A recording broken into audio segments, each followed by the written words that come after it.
আসসালামু আলাইকুম প্রিয় দর্শক, আমি নান্দিয়াপাড়া হাই স্কুল মাঠে আজকে শুক্রবার 14 তারিখ আমি এই বাজারে আসছি। আমার কিছু দর্শক আছে আমাকে কমেন্টের মধ্যে জানাচ্ছে এই বাজারটা উঠে ধরার জন্য।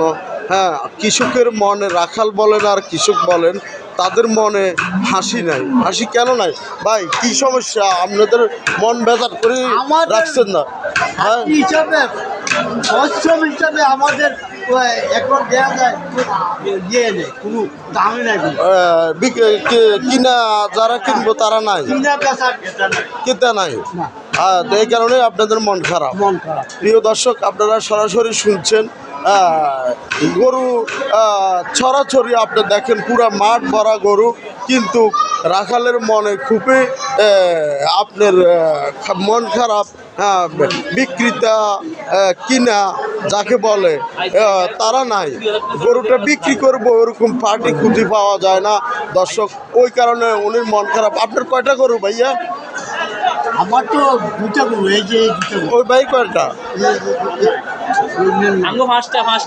আপনার 5টা? তাহলে আপনাকেও বেচা হয়নি? একটা বিক্রি হয়ে গেছে, এখন বাকিটা বিক্রি হওয়ার সম্ভাবনা আছে। হ্যাঁ, আচ্ছা যাক ভাই, এই গরুটা এটা তো ষাঁড় গরু। এই গরুটা কত টাকা বিক্রি হয়েছে ভাইয়া? হ্যাঁ, 1,21,000 টাকা।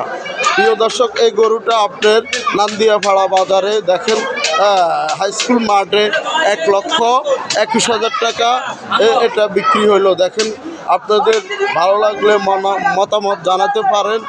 তবে আমি যতটুকু জানছি ভাইয়া, দর্শক, আপনার রাখালের বলেন কৃষক বলেন, তাদের মনে কিন্তু কোনো রকমের আনন্দ নাই।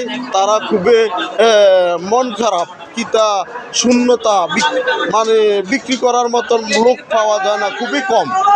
ঠিক আছে কাকা, তো কিভাবে করবো? আমাদের তো লস হইতেছে, অনেক লস হইতে আছে। আর কাকার কথা শুনে আমারও খুবই মনে খারাপ হইলো।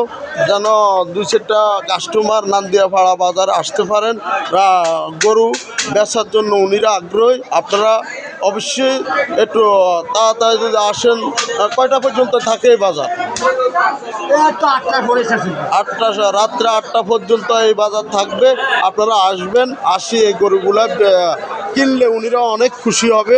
প্রিয় দর্শক, আমি এইখানে বিদায় নিলাম। ধন্যবাদ। আসসালামু আলাইকুম।